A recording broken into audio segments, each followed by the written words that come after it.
Et donc ensuite il a été licencié. Alors il m'a raconté que sa compagne l'avait quitté parce que c'était quelque temps après son arrêt maladie, comme moi. Il avait été chez le médecin du travail juste avant moi. Donc le médecin du travail, quand elle m'a vu, elle m'a signalé qu'il y avait un cas similaire. Sa compagne le quitte pendant son arrêt car il était vraiment perdu, désorganisé, complètement à plat, ne comprenant pas, n'arrivant pas à se comprendre. Elle le quitte et il avait des tas de papiers non traités. Et donc la sécurité sociale lui avait proposé qu'il voie une personne pour l'aider dans la gestion de tous ces documents et pour l'aider à sortir un peu de ce moment vraiment difficile pour lui. Alors bon, après nous sommes restés quelques temps en contact, nous avons échangé, nous nous sommes soutenus un peu pour savoir ce qui nous arrivait après. Et puis petit à petit, après j'ai déménagé et petit à petit, comme j'étais loin, nous ne sommes pas restés en contact. Mais nous nous sommes soutenus quelque temps quand ça nous est arrivé et qu'on l'a su.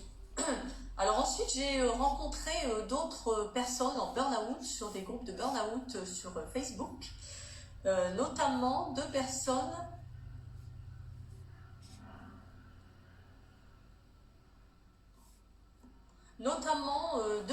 avec qui je suis restée en contact. Alors ce sont deux mamans solo qui vivent célibataires sans les papas. La première avait deux fils de 16 ans et 13 ans. Elle avait 50 ans quand elle a vécu un burn-out. Et elle travaillait dans un service comptabilité. Et elle a senti qu'elle n'était pas du tout adaptée pour ce travail quand elle a vu qu'elle coulait. Elle s'est reconvertie dans le bien-être, soins en hypnose régressionnelle et en soins quantiques. Elle débloque notamment des comportements. Si vous voulez, je pourrais vous donner ses coordonnées. Elle est comme moi, elle peut comprendre que vous avez vécu un burn-out et elle peut vous aider à débloquer des comportements qui vous bloquent, notamment. Et vous pouvez faire des séances d'hypnose aussi si vous avez des choses que vous avez besoin de travailler en hypnose. C'est une chouette personne avec qui je suis toujours en contact depuis 7 ans, 8 ans maintenant. C'est une belle personne qui est en Suisse. J'ai une autre personne que j'ai rencontrée également qui a fait un burn-out à l'âge de 35 ans. Elle avait 2 enfants, mais un seul de ses enfants vivait avec elle, le plus âgé. Elle a subi un harcèlement très fort dans l'entreprise où elle était. Et la personne qui l'a harcelée s'est suicidée.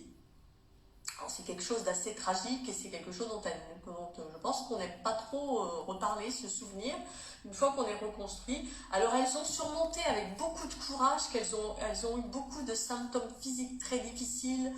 Une d'elles a dû être hospitalisée plusieurs fois parce qu'elle a vraiment eu des symptômes physiques difficiles.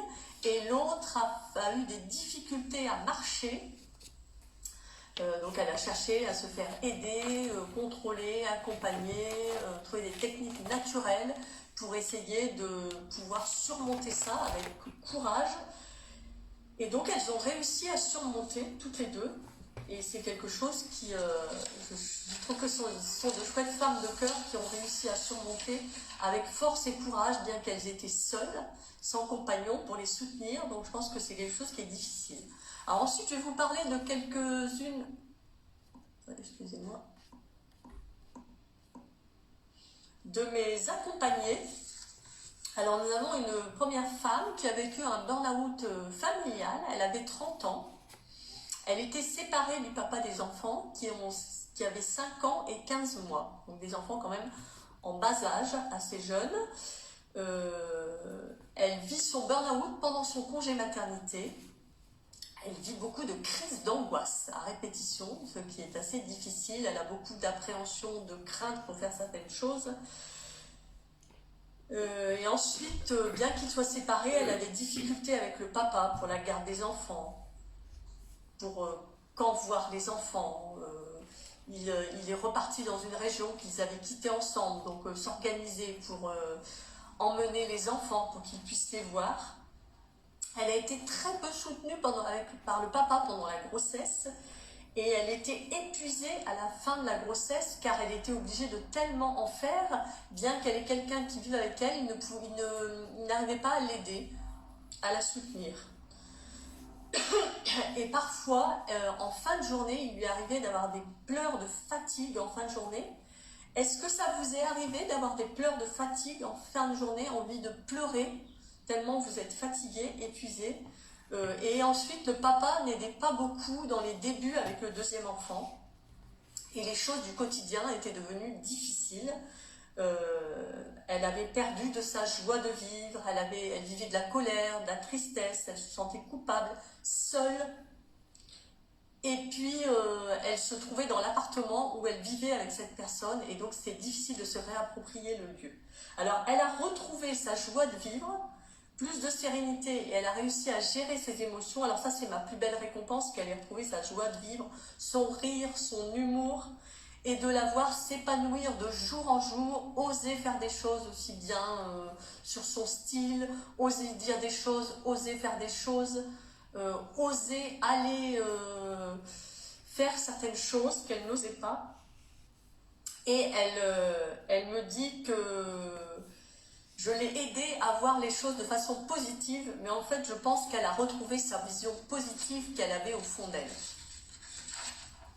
Alors ensuite, j'ai accompagné une autre femme de 35 ans qui était mariée. Elle avait 3 enfants, 12 ans, 9 ans et un bébé de 7 mois qu'ils avaient eu ensuite, toujours le même couple, mais ils avaient eu un nouveau bébé 9 ans après, 8 ans après. Elle travaillait dans un hôpital, dans un service administratif. Elle avait eu plusieurs postes dans le secrétariat. Elle se sentait inexistante au travail, le travail n'était pas gratifiant, elle s'ennuyait et elle était dénigrée. Il y avait un problème d'organisation dans ce service. Au moment où elle a fait le burn-out, on lui parlait mal, on criait sur elle, elle avait mal au ventre et elle pleurait en venant travailler. Ça, c'est d'avoir la boule au ventre et de pleurer en venant travailler, l'angoisse, ça c'est vraiment difficile. Puis elle a eu son congé maternité et alors elle a vécu le burn-out. Et donc, elle a vécu des problèmes de communication dans sa famille, car en fait, on a découvert qu'il ne comprenait pas ses émotions qui étaient beaucoup plus fortes. Elle avait de la colère, elle était très triste. Et du coup, il l'a laissée seule faire beaucoup de choses dans la maison, ses tâches. Il ne lui parlait pas beaucoup, elle ne sentait pas trop de respect. Est-ce que ça vous arrive de vous sentir seule avec toutes les tâches que vous avez à faire, de vivre une surcharge mentale? Vous pouvez me mettre en commentaire quand vous regarderez, ou si vous êtes connecté, me mettre en commentaire. Et donc on a travaillé sur leur communication, comment communiquer, essayer de voir ce que l'autre faisait de positif, la moindre petite aide, réussir à retrouver une communication plus positive, plus agréable.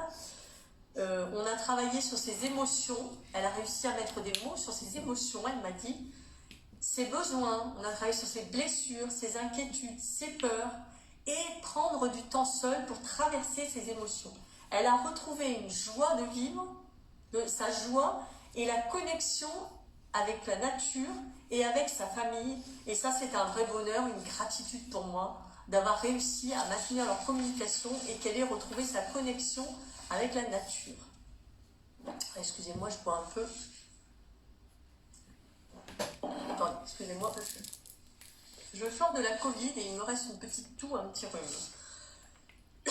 Alors ensuite, j'ai une autre femme de 40 ans qui avait 3 enfants entre 10 et 14 ans. Alors c'est une maman qui était séparée du papa depuis un certain temps, qui avait fait un burn-out professionnel et personnel et qui sentait qu'elle reglissait vers le burn-out et qui a eu la trouille de replonger. Et nous avions une amie commune, une collègue, moi, qui devient peu à peu une amie, d'un réseau bien-être avec auquel j'adhère, que d'ailleurs nous avons reçu Gaëlle sur ma page.